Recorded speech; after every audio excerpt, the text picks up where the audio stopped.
hindi nyo pwedeng hulihin, pero pwede naming patakasin. Mahirap po yata pagka ganun yung naging sistema natin.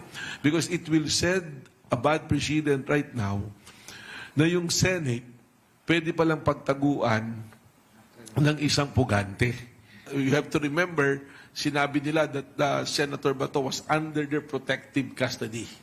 So, yun yung isang dapat na sagutin ng Senado na you took it upon yourself nung May 11, nung kami po yung unang pumunta ron para i-effect yung arrest, na usapang lalaki po yun with the Senate President and with the other senators na they are saying he is under the protective custody of the Senate.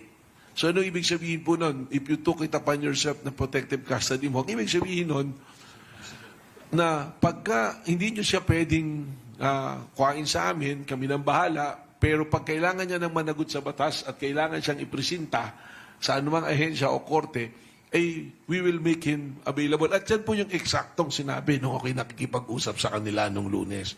Na pagka meron na talaga, pag may order at talaga namang dapat na siyang isuko, hindi naman tatakas yan, hindi susuko. So, that is protective custody. I will make an example for our public to easily understand. Pumasok ka halimbawa ng isang department store, pinaiwan mo yung bag mo. Sa anong ibig sabihin nun? Ipinagtiwala mo sa kanya yung bag mo na yon, binigyan ka ng numero, sila yung may kustodiya ron. Pag nawala yan, may nangyari dyan sa gamit na yan, at kukunin mo na yon, at hindi mo mabalik, sino pa mananagot? Yung may hawak ng gamit na yon. Dahil you took it upon yourself that you will secure it.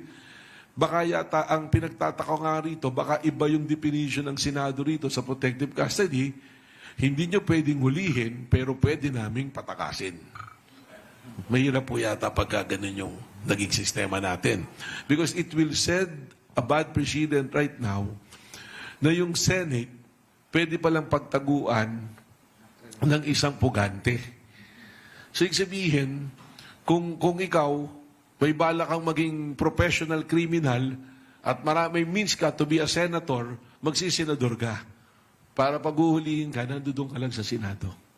I think kailangan ma-realize natin yun because napapansin ko po, there is a breakdown of law and order right now. And ako ngayon, nandito ngayon sa NBI, kami ngayon sa NBI, that is what we want to promote, that we have law and order. We have to instill law and order and discipline to every Filipino right now.